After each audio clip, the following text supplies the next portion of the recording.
All right. I'm just gonna assume this is good. I just lifted it up a little bit so you should be able to see my face.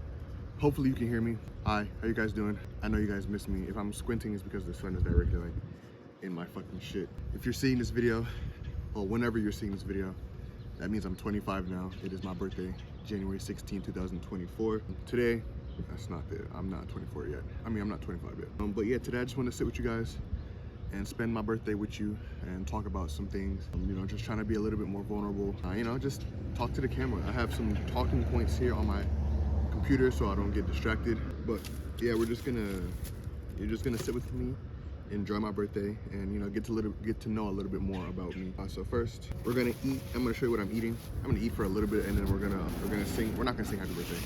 We're gonna eat some cake together. But I got some curry goat. I don't know if you can see. I really don't know. Some plantain.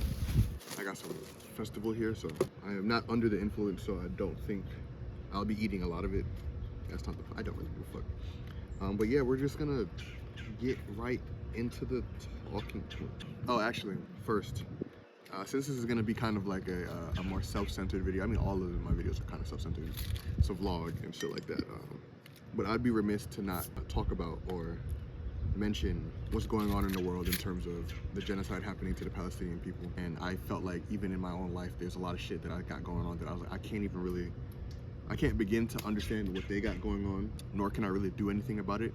But the more and more stuff I see, like, yeah, I would like the TikToks of like Bisan and all the other things that I would see. And it's very like, I've been very desensitized to the internet for a really long time. If you've been on Twitter for a really long time, you know that like, you see a lot of crazy shit on the internet on a daily basis. So seeing all of this shit, like, but this is like, it was so different. Like, I don't want to get too much into it. Most of you have already seen the stuff that I've seen. But yeah, I'd be remiss to not mention it and show some support to these people before I even begin my video talking about myself. I recently donated and it's called an eSIM card. I'll leave in the description a video I found on TikTok of how you can support if you really want to. I did this just yesterday, so if you feel like it's too late, and then like you waited too long, it's not too late. Even for me, I felt really weird about doing it because I felt like I was doing it in terms of performative. Yeah, I felt like it was performative to do that, or even to mention it in this video. But I guess vocalizing it is what the Palestinian people would want and showing support to them. So. Yeah, I'll leave the video in the description. I'll show you my SIM card, the email I sent, stuff like that.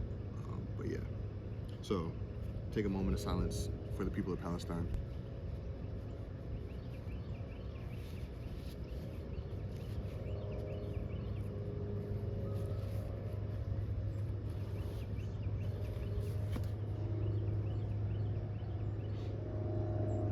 Okay, my heart does go out to them. Well, seeing as I'm 25, I feel kind of bittersweet about this age because if you know me, and I feel like this is not like a just a me thing. Obviously, I've seen a lot of people say it online, but I wanted to have my first $1 million. I wanted to be a millionaire by 25. Like, I feel like that's a lot of things that people say. But for me, I really wanted it to be a reality. I mean, regardless if it's delusional or not, I'll look up some statistics to see how many 25-year-olds actually achieve that goal. But even if it was like 0.00001%, I felt like I'm that nigga, you feel me? Like, nothing you could have told me would have ever said to me like, yeah, I wasn't going to be able to achieve that. So now that I'm 25 and I'm not a millionaire, emotionally, I feel like it's like I failed. Even though I know I haven't failed, but I know that I'm closer to $1 million than I was last year. So, you know, it's bittersweet. But that actually is a great way to segue into my first talking point. As a kid, I used to have a lot of things that would cripple me emotionally, like certain forms of validation, whether it be social media validation, seeking validation from women outside of my family, seeking validation from friendships, seeking validation from just my own like personal like physical health and stuff like that. And if I wasn't feeling that certain validation from having that certain goal, it would cripple me. Like, I wouldn't be able to do certain things, or I would act out and lash out based on my emotions and shit like that. And I don't know, like, it's been a battle. Like, I've come to terms with my spirituality. I've come to terms with understanding these things. But at the end of the day, it's still a work in progress, but I think I've definitely overcome some of these issues. It's been a long journey, but the one that used to cripple me the most was definitely social media validation. Back when I was a kid, and I still see like the Snapchats I used to make, the Twitter posts I used to make. Oh my God, shit I used to do on Instagram, literally on my social media platform. But then I look at my little cousins and I'm like, they're doing the same shit. So like, it's like, I guess it's like it's a growing pain if I say so. But it doesn't discredit the fact that I've had to overcome it. So now, even doing shit like this, like I'm in public, recording, people have walked by. I'm low-key behind the police station. I was gonna do this in the park, but there's a little bit too much people, and I kind of want my privacy because some of these topics are kind of I'm posting online, but like they're kind of sensitive to me. And honestly, like I get like the most viewed video I've had on this account is like what, 15 videos or 15 views. So yeah, like people might come back to this in the future or whenever I'm up and like I have a following, and they'll see shit like this. But like for right now, even then, like I want to remove certain stigmas from things that certain men can't talk about, you know. And it's a lot different for me personally because of how I grew up, and we'll get into that more in later. But yeah, the social media validation, I've overcome that. Like I said, like now I record videos, I post whatever the fuck I want on my social medias. Like to an extent, I don't be like mad annoying, even though I could. I really don't give a fuck. Sometimes I give a fuck more than I should, but more times than not, like I'm not about to sit here and like cry over this shit and somebody doesn't like my shit or somebody doesn't follow me back, unless I'm like inherently trying to like fuck with a girl. So like it's like a girl I've seen, I'll follow her, and if she don't follow back in 24 hours, she's getting unfollowed. Like I don't, what do you expect me to do? Keep following you? Yeah, fuck out of here. But most of the time, yeah, I don't. Social media shit, I realize it's just a box on my phone. I'm holding a rectangular box with an app on my phone. If I really wanted to remove myself, I can, you know, go outside and do shit like this and actually be on the phone. Matter of fact, let me see if this shit's still recording. Social media shit, I don't really care, and I think it will help me more when I actually start posting consistently and I get like an editor. God, bro, what the hell's happening? Yeah, I get like an editor and shit like that, and so it'll help me like not care if I wanted to post 10 times on TikTok or if it's on Instagram or shit like that, or even put myself out there in my business and stuff like that. And like stuff like that used to really bother me, and it's just like I've overcome it because I realized that shit doesn't really matter if I don't want it to. And it's not for nothing to say that like social media validation isn't a real thing. Like a lot of people can really be affected by it. I was really affected by it, and people still probably are affected by it, but at the end of the day, it's not real life. Like unless you're really getting paid, even if you're getting paid for it, it's not real life. The money might be real, but that's just not real life. You hear people create all the time to be like, yeah, when I turn off this camera, I'm a completely different person. And that might be true. Like some people really put on facade when they come online, and that's fair. Like most actors put on facade when you watch movies. It's just an entertainment factor and shit like that. So my motto is like, you shouldn't not really care, but you shouldn't like overly care. It should just be like a healthy medium. Like I care enough to put effort into the things that I create and put on the app, but if it doesn't get like love and like widespread good reception, then it doesn't mean that it's not good work. You know what I'm saying? And then like there's other forms of validation that used to come with me, like back to like the friendship validation. When I was growing up, I had a lot of situations when I was growing up, high school, middle school, where like I had groups of friends, but like, you know, when you feel like you're like with a group of friends, but they couldn't care less if you were there or not, or like you're putting too much effort into the group or into like certain friends, and then the reciprocation wasn't really there. I've had lots of those things, and it's like back then I used to think it was a me problem, and maybe it might have been like like I said, I was kind of a cringy kid, but like the more shit I see of like my family members and shit like that, and even like just little kids, I'm like, maybe I wasn't that cringy. Maybe I was just like in my own little vortex. I'm an only child, so like I only really am aware of the shit that I did and not the other shit cringy kids did. Like I just didn't care about other people back then. So maybe other kids were cringy too. Like who cares? We're kids. But yeah, that shit with the friends, it was just like I never really truly found like a group of like reciprocal friends that I felt like if I weren't there, they really would care and that they move. Like, no, that's not what I want to say. I didn't feel like a real camaraderie around that until I got into college and the friends that I have now. So I love them to death. They're gonna see me. I'm gonna see them on my birthday, or not my birthday. I'm gonna see them on Saturday to celebrate my birthday. And so those people are really special to me.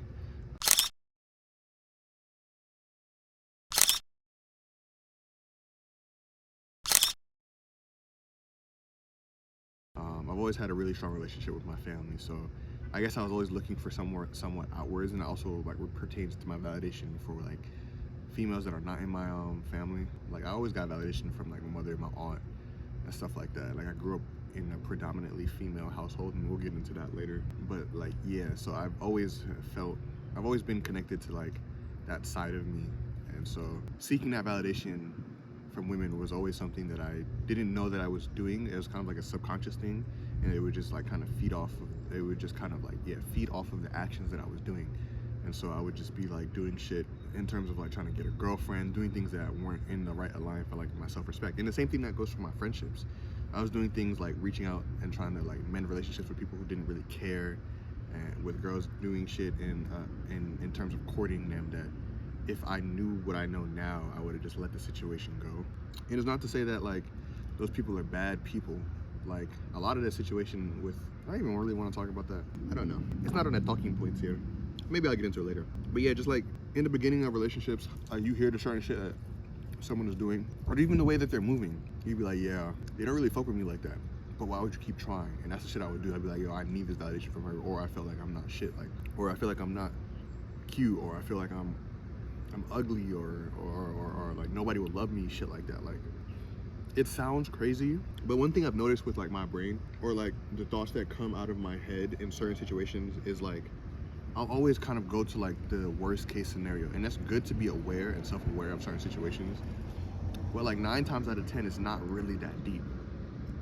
And I can be a positive person. I had a really long period of really good self-talk, and I think that was one of the best periods of my life. It's like whenever I think back to it, it gives me fond nostalgic memories, and so I always reminisce about how positive self-talk always gets me right. But now I always feel myself like, whenever I think of a situation, like let's say now in my business, I'm doing like cold calling, and somebody doesn't like the offer that I'm saying to them, I'm like, oh, this shit is trash, I should have came up with a better offer, I need to do more research, blah blah blah, when I could just be like, yeah, it's just 1 out of 100 no's that I need to get my first yes. Or maybe it just wasn't his day. The offer is fine, you're doing a good job, I'm proud of you for putting yourself out there and committing to the goal of getting some clients and stuff like that. So yeah, I can always do that, but I noticed that like the first subconscious thought that comes to my mind is always like a worst case scenario thought, or it's always like a negative inclination to what the situation is, and it doesn't really have to be like that, you know. And that shit used to cripple me. I used to really get in my head about that shit, and then it affect the way that I move, it affect the way that I view things, and even like I guess it really would affect my relationships, because I just wouldn't allow myself to just be in a positive state of mind, because I was always hyper aware of the shit and thinking of the worst case scenario. No, but there goes my napkin. Yeah. What the fuck was I saying before that? But yeah, those things, the way I used to view my emotions and how aware I was of certain shit. It was a positive and it was a negative. With most things in life, there's always pros and cons. But I know that with age, and now that I'm 25, hopefully my frontal lobe is fully developed, and I'll start seeing shit differently. I don't know. But one thing that still kind of affects me is like the fear of being perceived. I thought it used to be like a fear of failure. I guess it's more of like my fear of my failures being perceived, which is great for my next talking point, because like I always had a fear of sharing information pertaining to my business, because I haven't achieved anything yet. Like I've been working on my business when I graduated in 2022. Like I think it was, I finished my last internship in August of 2022, and I was working on my business like in July, and I've been working on it since then. Like I've had Simply Edible and I've had Gala, and they've gotten kind of, I've done a lot of work in both of those, and I was running 3 at the same time. But I've hyper focused on Bricks now, because it's the main one I wanted to start first. It's the cash cow business. It'll be the one that funds the other businesses when I start those business ventures, but I'll get into those later. But yeah, I've always had a fear, even in the vlog, like I'll talk about Bricks here and there, and especially in the beginning, I kind of talked about it more. But as time goes on, you would just see me do regular shit in life. Like I never really talked about the business, and even though the business is a really big factor of my life, but it's because I haven't really achieved anything. Yeah, I've had clients here and there, but I haven't had any really substantial financial stability pertaining to business, and even in real life.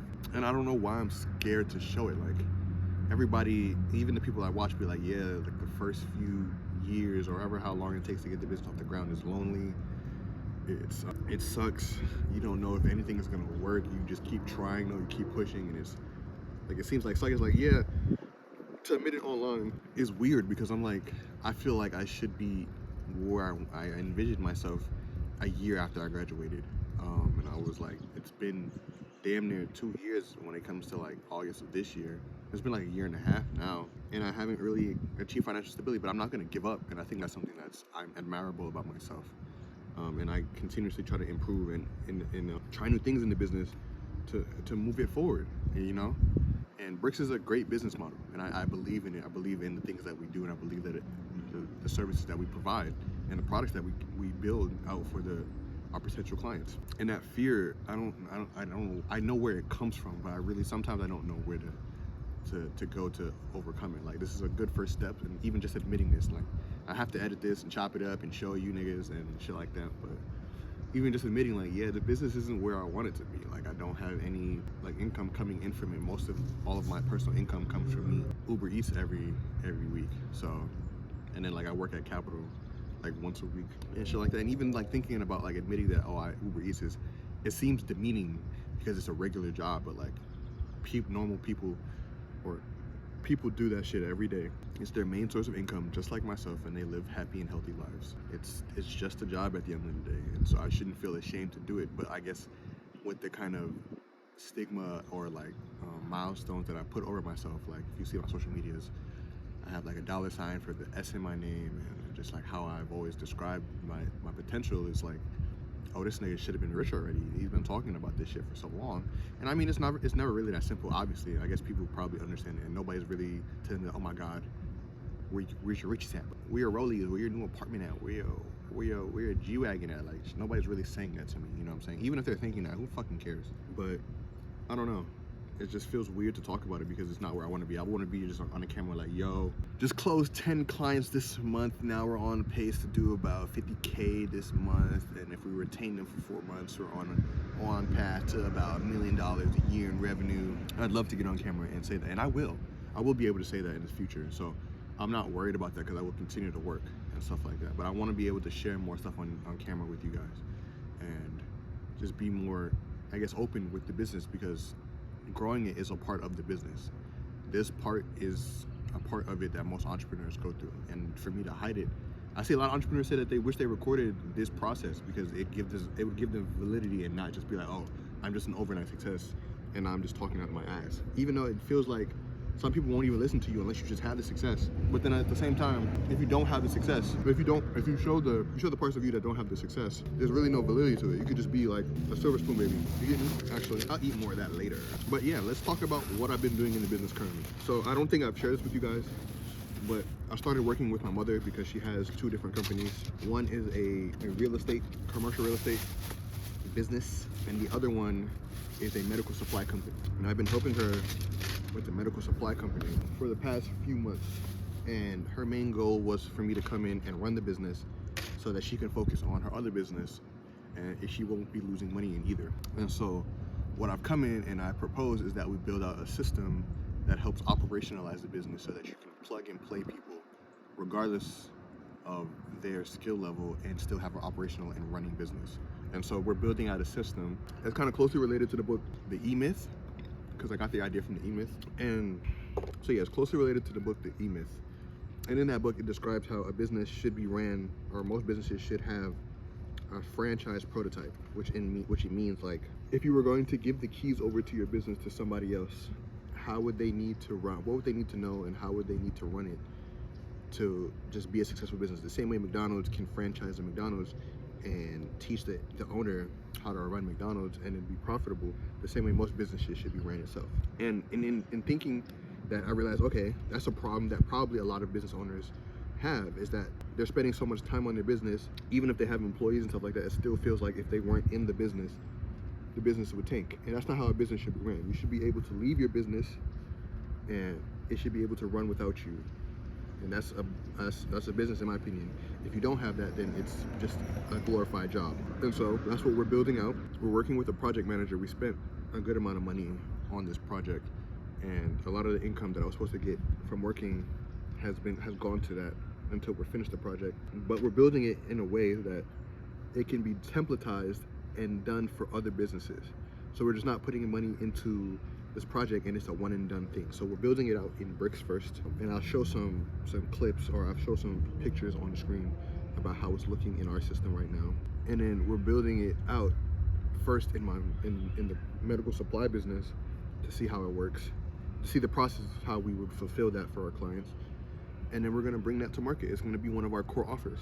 We're going to provide that services to other businesses. We're gonna come in and say, hey, if you're overwhelmed with your current operation, you feel like you got too much shit going on, or you feel like your system is just very chaotic and that you don't have anything in place to like systemize the business. So like if you hire somebody and if you don't train them, they're not going to get anything done. We will come in, we will operationalize your business using the things that you use. So if you use like Google Sheets and shit like that, then oh my god, then we'll come in and we'll do that for you. Mainly it's used in Notion. We have a CRM ourselves, the Brick software that can be used or that will be used as well, and we'll completely operationalize your business to the point where you can plug and play anybody. We'll come up with the roles. We'll talk to you first about what we think your future franchise prototype should be. So like most businesses have an idea of where their business, where they want their business to go. You know what I'm saying? Like me, I want my business to be not really an agency, even though it kind of runs like an agency now. I want it to be more of like a consulting. So we have like the biggest, like I guess the future prototype is like a 6-month boot camp of our core offer, where we take the business, the same thing we're kind of building now, but just more refined. We take the business owner, or we talk to the business owner, and we train his employees on certain things in terms of like how to produce content for that business, how to do the financials for that business, how to operate that business, how to manage that business. So we just go with them through standard business practices in their industry based on like the potential that we have, or how do I explain this? So we'll have like a financial advisor, or financial executive, a cold outreach executive, a content executive, and then like I don't know, like a manager, like or like a people person or something like that. Like the future prototype, I'm drawing a blank right now. I have it all written down, but in that general aspect, it would be a 6-month boot camp where we take the business through that while we're also running their social media for them, running ads for them. Oh yeah, it's a content or a paid ad specialist, and we would, for those 6 months, operationalize their business. One, train the employees that they have in there for the new system that we're building, and then get them up to speed on how they would do the certain things that an agency would do for them, that they would pay an agency to do for them, how to do it in-house. Because you know that like most agencies, if you pay them to do something for you, they're going to do it to the best of their ability because their best interest is in their business themselves and not in your business. So we're training people inside your business to do the certain things that an agency would do so that you can grow and scale to $100 million a year or $10 million a year, whatever you. Most of the people that can afford the bootcamp and want to probably be about like $10 million a year in revenue, and so we're trying to get them to that higher revenue state. But yeah, to build to that, we have to see where your current business is at, and then we have to kind of build like a current franchise prototype. And we take what you say, or we take what the business's future franchise prototype looks like, what their current operation looks like, and then we build out a system that's aligned with their future franchise prototype, and we call it a current franchise prototype. So in Notion, we'll have the dashboards for each. It's a dynamic dashboard for each employee. All of the tasks will be written down, so in a recurring task database, and then we'll have project-based tasks. Have a meetings dashboard, and then we have like a wiki, so like you can put all of your pertaining business information in there, and it'll be relative to the job roles, and then we'll come up with a certain job titles that you need. Yeah, and they're organized into roles, so like executives, managers, and technicians. Executives is the higher ups that report to the shareholders. The managers are the second level that report to the executives, and then the technicians are the people who do the day-to-day work, and they report to the managers. And everybody will be meeting, at least in my business, everybody will be meeting with everybody. So me as the CEO will be meeting with the technicians and the executives. I don't have a shareholder because I own the business, but I will still be reporting as if I have a shareholder, so that in the case, whenever I do want to remove myself from the business, all I need to do is hire somebody in that CEO role, and then have all the tasks and stuff listed out for that role, so that it'd be easy for them to come in and understand what they have to do and what they're responsible for. Well, yeah, and so that's what we want to do for other businesses. And so we've also been working with another business to help us do our cold outreach, so that we can be doing something in the meantime while we're building out this project. And I want to implement that into our system itself. But yeah, I just wanted to give you guys a little bit of an update on what's going on with Bricks. I can definitely talk more about it. Kind of drawing a blank now, as I usually do whenever I'm recording, but that's why I have the talking points here. But yeah, I'm excited for that because it has potential. Like, that's a service. Oh, and also while we're building out your current franchise prototype, while we're also building out your current future franchise prototype, or your current franchise prototype, we're also running ads for you or we're also doing your outreach. So yeah, we're running ads or doing a cold email campaign, and we have somebody fulfilling those things for you. So we're booking appointments for you in your calendar.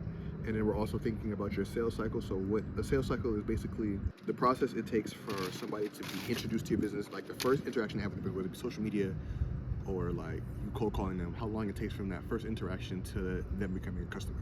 That process is a sales cycle. And so we're thinking about it in terms of like, how do we shorten the sales cycle? So like some businesses' sales cycle is from first interaction to client is like 6 months, whether it's like a business that sells other businesses. So you have to do a lot of things in order for the client to feel comfortable enough to buy a business. That process can take about 6 months. But if you think about that sales cycle, how can we reduce that? It could be like, providing a lot more content up front, like from the first interaction.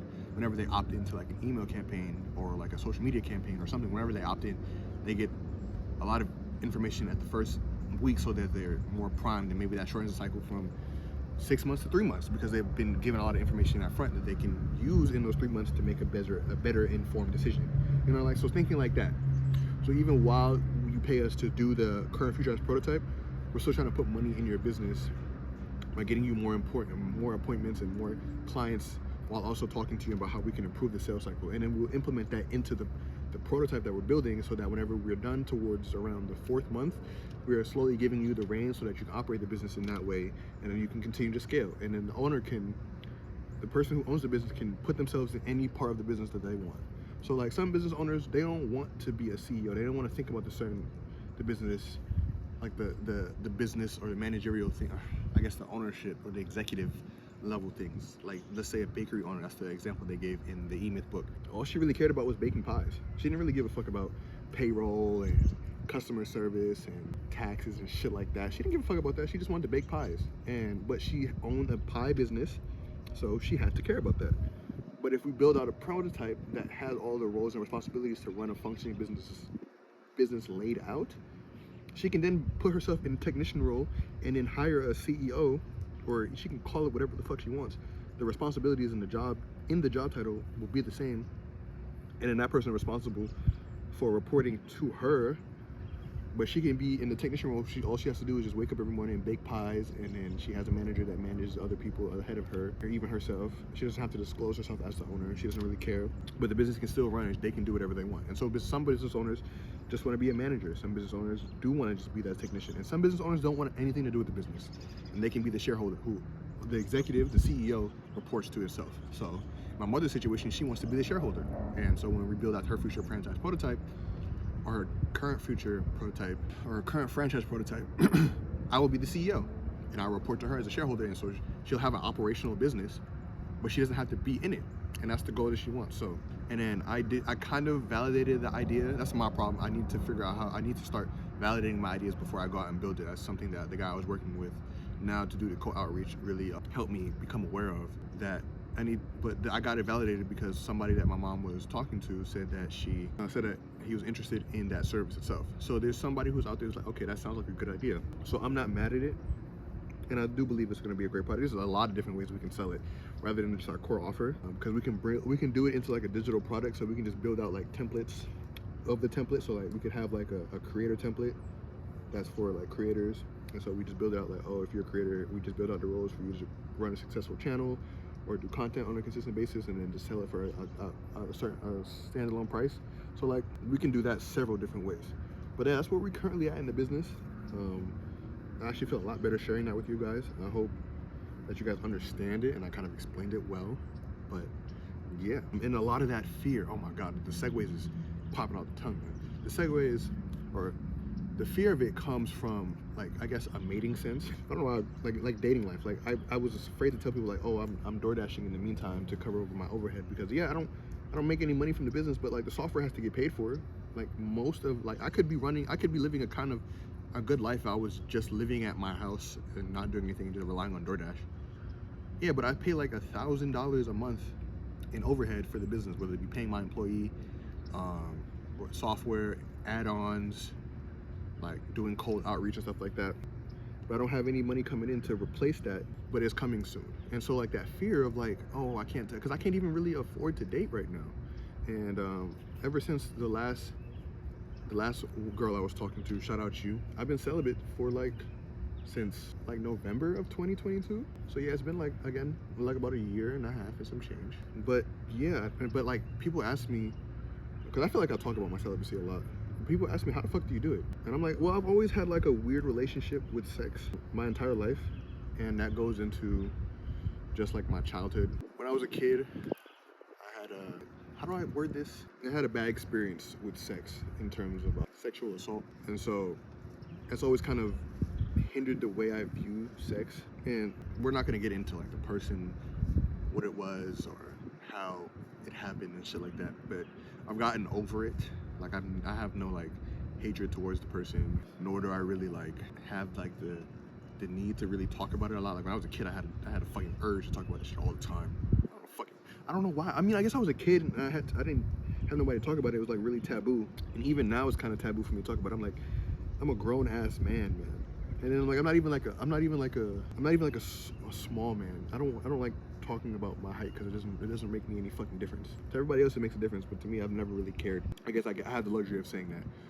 But I'm a big person, so like what do I look like, a 6'4" man talking about, oh, I got sexually assaulted when I was a kid, and it hinders the way, like most niggas would be like, man the fuck up, like what are you talking about? You know what I'm saying? And I guess maybe that's my own like stigma around it.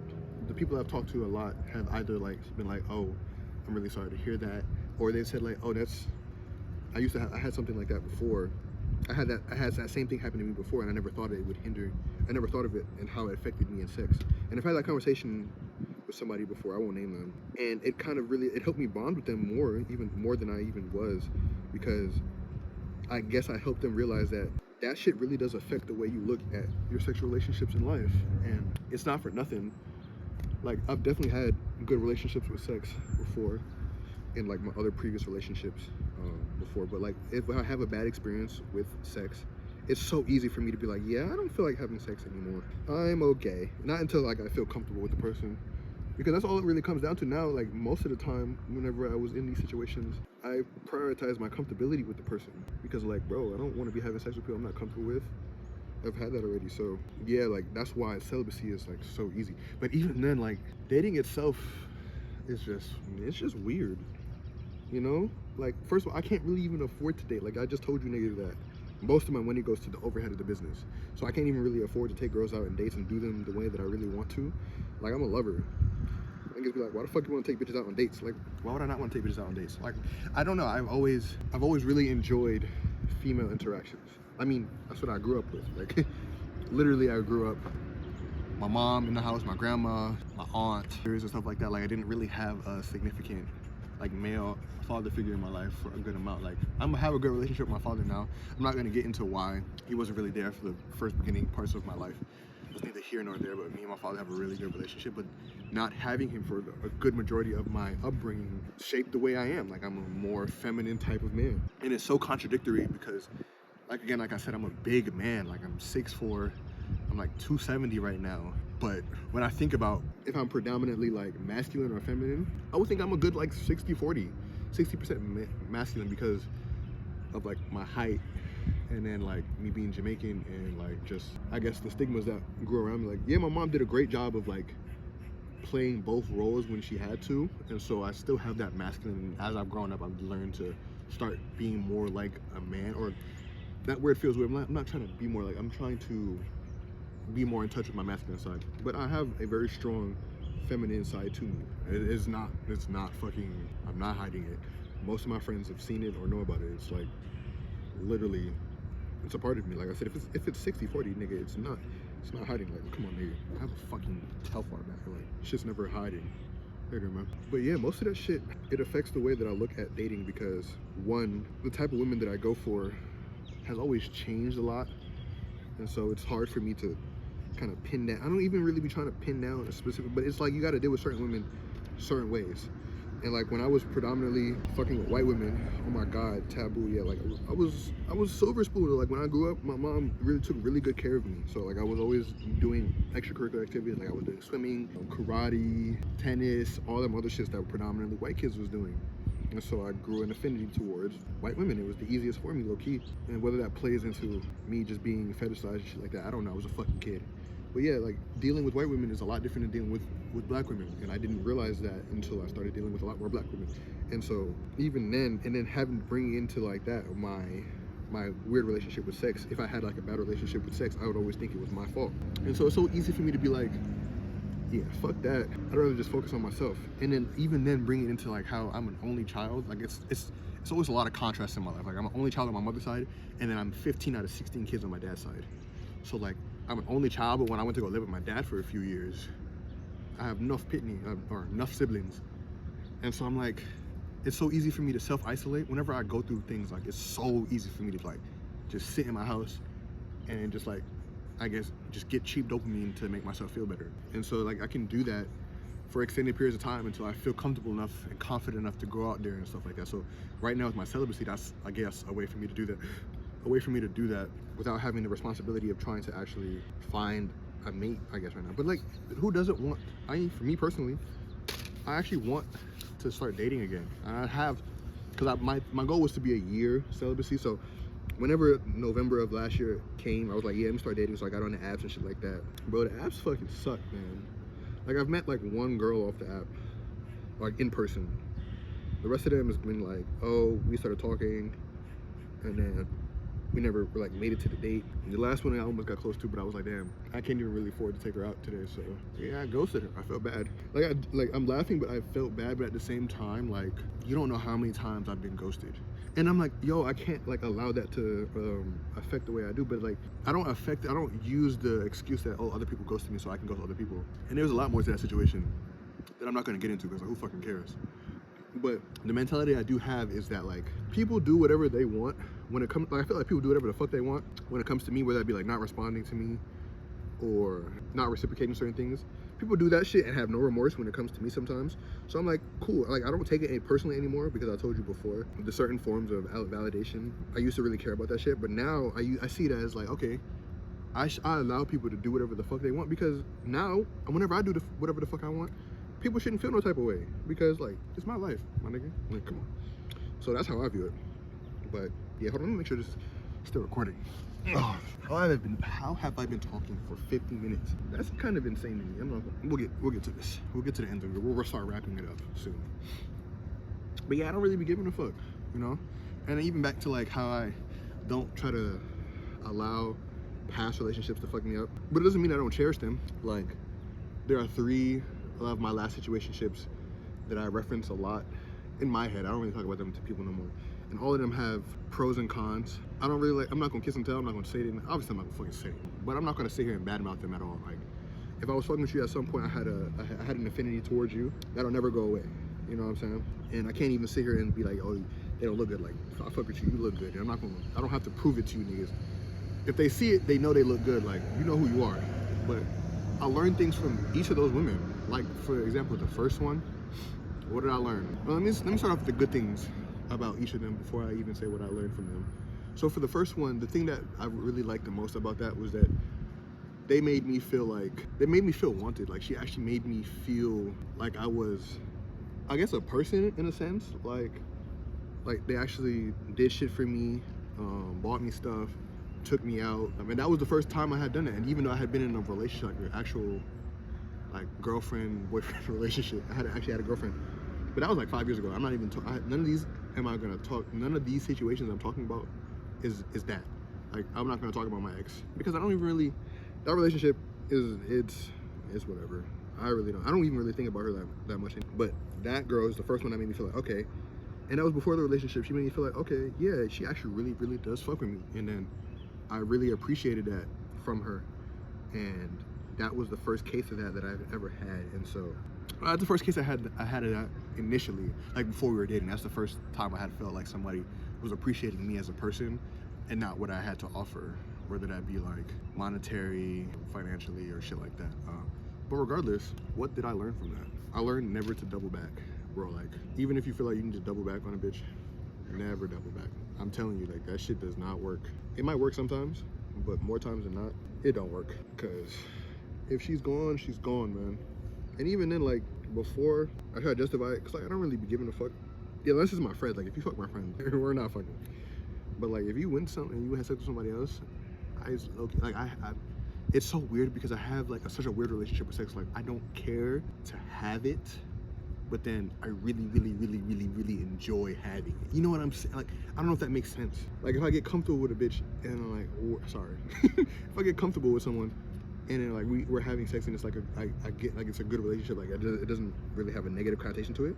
Oh, it's up. You know what I'm saying? Like, and so like in that situation, I double back. It didn't really go too well, but I did the most. So like, yeah, I learned don't be doubling back. Like, just let that shit, just let bygones be bygones. If somebody said they don't want you in your life, it means something. You should not want to go where you're not wanted, type shit. So yeah, that was that situation. Now for the second situation, one thing I liked about her, one thing that I really enjoyed about her is that she was 100 with me at all times. So like, even if I didn't really like what she was saying, I appreciated the honesty that came with it. Like, she was always honest with me. Like, yo, I was like, even like, there was one thing she said to me and I was like, I can't believe she just said that to me. But then I was like, I'm happy she said that to me, because most people wouldn't say that to me. They would probably just keep dragging me along and then have to find out at some point, nah, she was 100 with me, like, always. And I really always appreciate that about her. So shout out to you. I don't know if you know who you are or if you really care, but thank you for that. I really did appreciate that. One thing I learned from that situation is to not let a previous situation affect the way you move in a current situation. And so with that girl, even if it would have never worked out, there are certain shit that she would ask me to do that I wouldn't do because like, oh, I didn't feel like I was like, yeah, I don't want to be getting used. Like, you're not really doing shit for me like the way I feel like you should be. So like, I just don't want to be getting used and shit like that. So like, she asked me to take out the fucking trash one time and I was like, nah, because I didn't feel like me getting used. Like, thinking back to that, I'm like, bro, I would stop talking to me too. Like, come on, let's be fucking for real, man. Let's be honest with ourselves. So like, yeah, that helped me be aware, and that helped me not like allow that other shit to pester me in the next relationship I had, which was the third situation. That's the one right before the celibacy. Obviously, if I'm saying that, you know who you are. You probably don't watch none of this shit unless I post this on TikTok or this specific part. I'm gonna clip this up and put this in TikTok, so whatever. But the one thing I liked about her, I felt like, how do I word this? The one thing I really liked about her was how easily I felt like they allowed me to lead the interactions. Even as sometimes I get some backlash, but even then, like, from when we first started talking to wherever at the end, there was a little bit of like backlash, but at the end of the day, she would understand. I was like, nah, that's not what I want to say. Let me think. She allowed me to be myself. A lot of the relationships, I felt like I had to be like a macho man or like really play into the hyper masculine role that obviously comes with the body archetype that I have and even the way I present myself. But she allowed me to, you know, be me. And it's weird to say that allowed me, like I have to allow myself, but I felt comfortable being myself around her and talking to her and really truly being Samani and actually like enjoying the company that I had with her, doing shit like that. But one thing I did learn from that is really don't listen to the words they say, listen to the actions that they do. And even then, like, most of that is just going towards more of like a self-respect thing, but like also let people do what they want. That's the main thing I learned from that one, just let people do what they want, because people are gonna do that regardless. And so trying to fight them on doing the shit that they want is not gonna get you anywhere. And that's what I learned from that. But each of those relationships have shaped me, and it will probably affect me when I get into my next relationship, situationship. But like, I'm 25 now. Like, I want to start thinking about like kids and like marriage and shit like that. Who knows when I'll have those things, but like, who doesn't want that? I mean, some people don't want that, but like, for me personally, I want that. So, but that pertains to me being financially stable enough to lead a household and actually be there for someone and stuff like that, financially and emotionally. Because I can't even really be there for somebody emotionally if I'm worried about business and shit like that. It's all yourself. So, but yeah, mainly this video was just me trying to explain how I feel about being 25 and how it affects me. Like, I feel, like I said, bittersweet because I haven't achieved that certain milestone of being like a millionaire and shit like that. And like, I shouldn't really care about it. Like, who the fuck really does? Like, nobody, like I said before, nobody's really coming for me because I haven't achieved this certain thing. You know what I'm saying? It is what it is. But how do I think that, like, the last talking point I have is like how I think my life will change when I become financially free and I move from Raleigh. Like the work-life balance, like, I don't know. So I feel like because I put in a lot of work for these year and a half or whatever it takes for me to move, however long it's been. I put in a lot of work for them. So like, I really feel like whenever I get to a certain point where I'm financially free, I'm either gonna do like one of two things. I'm gonna really like hyper focus on it so I don't lose the success I've gotten, or I'm just gonna want to fuck off. Like, I'm not gonna do anything. But then I can do that because everything in my business is systemized. So like, if I really want to say fuck it and then just not do anything in the business or not be responsible for the business, I can hire somebody in the role that I currently take and then just fuck off and still allow the business to feed me the profits. And maybe go into different business ventures. Like I said, with Simply Edible and Gala, those are still in the work. Those are still going to happen regardless. It's just a matter of time. But yeah, I'd love to get into those other business ventures soon at some point. I have big plans for all three of them, and I don't plan on selling any of them. So like, those are the 3 life projects that I'll be working on.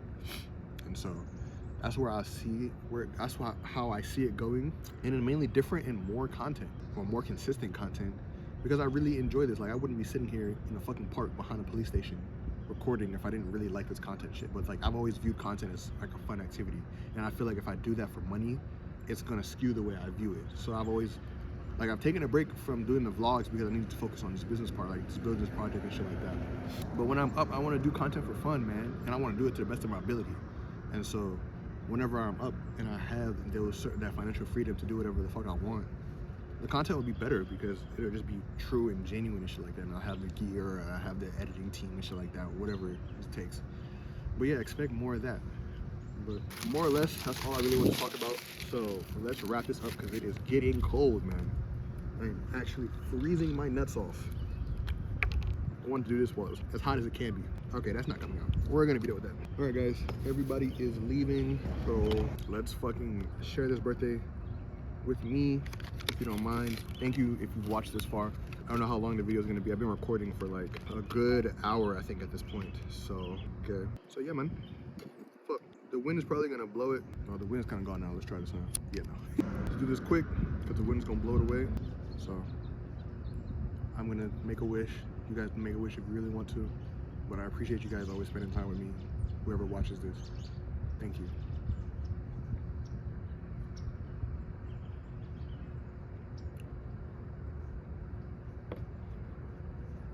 This shit's always so fucking good, man. Fuck, man. That's a wrap. God.